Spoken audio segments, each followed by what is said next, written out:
Nos acompaña el doctor Julio César Espinosa, que es el abogado de la señora Nadine Heredia, y su presencia aquí tiene que ver básicamente con que la Fiscalía investigaría, o se está barajando la tesis, de la posibilidad de investigar a Nadine Heredia bajo la ley de crimen organizado. Y queríamos hacerle al doctor Espinosa las preguntas del caso. ¿Esto cree que va a proceder? Buenas noches. Fíjate, uno de los aspectos más complejos, pero además yo diría que perversos de todo este proceso, este sistema de investigación y persecución, denominado caso Lavallato, ¿Cree que es un caso de persecución? Digamos, persecución de la Fiscalía, ¿no? Hace una labor de persecución que es su rol. Me refiero a que lo más complicado y en realidad paradójico es que los fiscales llevan adelante una investigación donde aplican casi mecánicamente o automáticamente un cliché de la ley, una ley que se aprobó hace más o menos 3 años, la ley de crimen organizado, y todas las investigaciones de decenas de personas que están siendo investigadas por hechos muy periféricos o por cuestiones muy colaterales, se involucran o se comprenden investigaciones a las cuales se les aplica el régimen del crimen organizado. Y basta que esa ley se aplique casi de manera ritual o formal o mecánica para que surjan enormes consecuencias graves para decenas de personas. Y eso es lo que está sucediendo en el caso del señor Heredia y también del señor Humala. Ahora, usted me decía hace un momento antes de entrar al aire que hay un divorcio entre la, digamos, altisonancia del caso en prensa, en la política, en, digamos, los círculos no jurídicos y lo que sucede en el Ministerio Público, que no hay ahí pruebas y que faltan elementos. Veamos. A los señores Humala y a la señora Heredia se les ha impuesto un mandato de prisión que el día de ayer han cumplido 7 meses y precisamente uno de los argumentos que se dio para imponerles la prisión fue sindicar o establecer, lo dijo la sala, lo dijo también en primera instancia el juez, que ellos pertenecían a una organización delictiva y precisamente su vinculación a esa organización podía generar peligro de fuga y por lo tanto pueden valerse de los contactos que existe en esa organización para poder salir del país y rehuir el sistema de justicia peruano y el proceso que tienen a su cargo. Y lo que más bien se ha demostrado de manera absolutamente evidente en cualquier faceta que se quiera analizar el caso, que ellos han no solamente cumplido con absolutamente todas las diligencias, citaciones y emplazamientos que han hecho las diversas autoridades, sino que, fíjate, la lógica, digamos, que no se logra entender. Se dice que hay una organización, que es la empresa Odebrecht, que facilitaría la huida de los señores Humala y Heredia, pero no se concreta, no se explica que esa organización sindicada así por la Fiscalía es una empresa que en buena cuenta ha abdicado de su labor y de sus actividades ilícitas.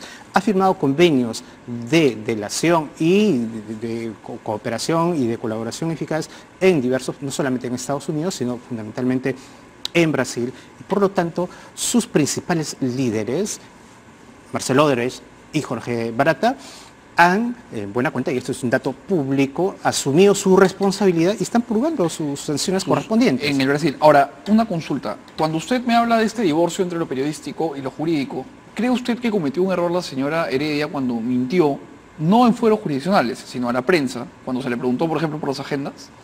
Mira, ya quedó absolutamente claro, y esto está definido ya a nivel de las discusiones que han habido en el proceso por las resoluciones judiciales que hemos tenido que insistir y dar batalla el año pasado a propósito de la comparecencia y de la prisión, que lo que la señora Heredia pudo haber mencionado o pudo haber declarado a nivel mediático no tiene ninguna influencia para efectos de su situación personal. Estamos completamente de acuerdo. De libertad. Usted me hablaba de que hay una separación entre la percepción periodística, política y lo que realmente hay en Fiscalía. Lo que yo le quiero preguntar es, ¿cree usted que el hecho de que la señora haya mentido abiertamente suma a que esta percepción política y periodística sea adversa?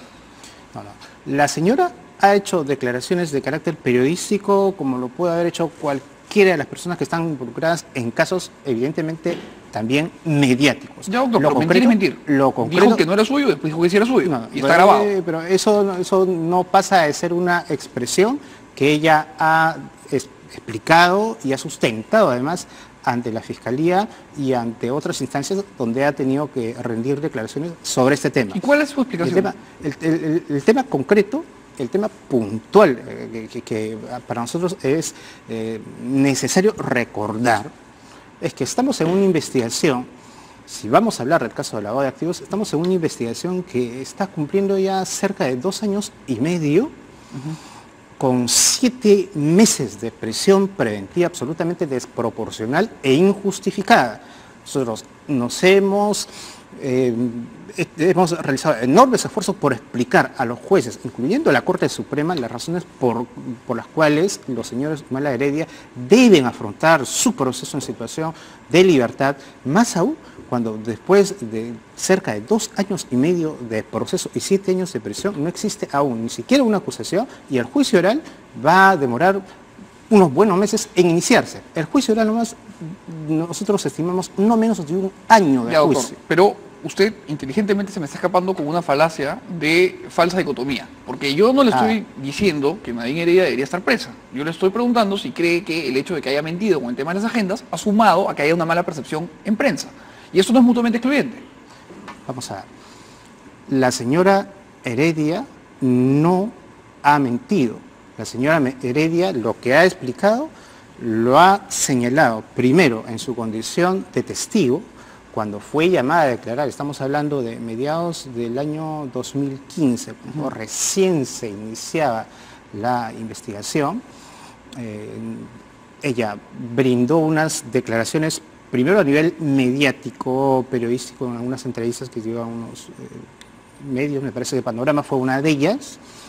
Luego de ello, luego de mencionar esas declaraciones que no tienen un valor o una justificación jurídica, no, doctor, se presentó un valor moral. Si yo le digo, ese celular es mío, y después le digo, no es mío, es mentira. En algún momento he mentido. No hay acá posibilidad media. A ver, no hay una discusión o un análisis de la percepción moral que puede existir dentro de la investigación. De acuerdo. La percepción que puede haber desde el punto de vista político o desde el punto de vista periodístico no tiene consecuencias en lo que atañe a una investigación fiscal. Ante el fiscal Juárez, ya cuando ella tenía condición de inculpada, de investigada, ella se presentó por escrito y de manera directa, reconoció la propiedad de esos documentos, de esas agendas, se sometió a un peritaje grafológico, a pesar de que ella antes ya había aceptado ser la titular de esos documentos, y a partir de allí la Fiscalía realizó diversos actos de investigación en la intención de corroborar o verificar el contenido de esa información que hasta el día de hoy no se ha contrastado. Entonces, uno puede tener una percepción, que puede tener diferentes modos de interpretación, pero lo concreto que ocurre y ha sucedido en el caso es que el tribunal, la sala de apelaciones, al momento de discutir la comparecencia, ha dicho que lo que puede haber señalado la señora Heredia, las declaraciones que pueda haber manifestado en un sentido o en otro respecto a ese aspecto del proceso, no tienen por qué ser utilizadas en su contra, ni pueden ser dentro del proceso, no pueden ser valoradas, menos aún para perjudicar o lesionar su libertad. ¿Qué es lo que viene en este proceso? Vamos a ver. Para terminar, doctor. Sí, lo que viene para nosotros, que lo más importante es que la defensa obviamente va a articular diferentes mecanismos en los próximos días y semanas para poder lograr afirmar y lograr la libertad de los señores. Eso es para nosotros fundamental, y en eso han coincidido no solamente voces del mundo o digamos del sector jurídico, sino voces inclusive independientes y que no tienen ningún interés en proteger a los señores Humala Heredia. Han coincidido en que ellos deben afrontar todo el proceso que sigue contra ellos en situación de libertad. Eso es lo más importante. Lo segundo es que esperamos pues, que la Fiscalía cumpla una labor absolutamente objetiva y rigurosa para concluir una investigación que está ya bastante, digamos, tiempo relegada en la actuación probatoria que la Fiscalía no ha realizado. En estos 7 meses se han realizado una serie de diligencias y yo diría que el 90% de las diligencias que se han hecho durante el periodo en que ellos están en prisión son diligencias y pruebas que la defensa ha ofrecido, no que la Fiscalía ha promovido. Ha conseguido. Sí, Bien, entonces, le agradezco. consideramos Sí, que eso es lo razonable. Le agradezco muchísimo por haber estado aquí y apenas tenga usted alguna novedad, está invitado a contárnosla aquí siempre. Por supuesto. Le agradezco mucho, Encantado. tenga usted buenas noches y vamos a hacer un corte.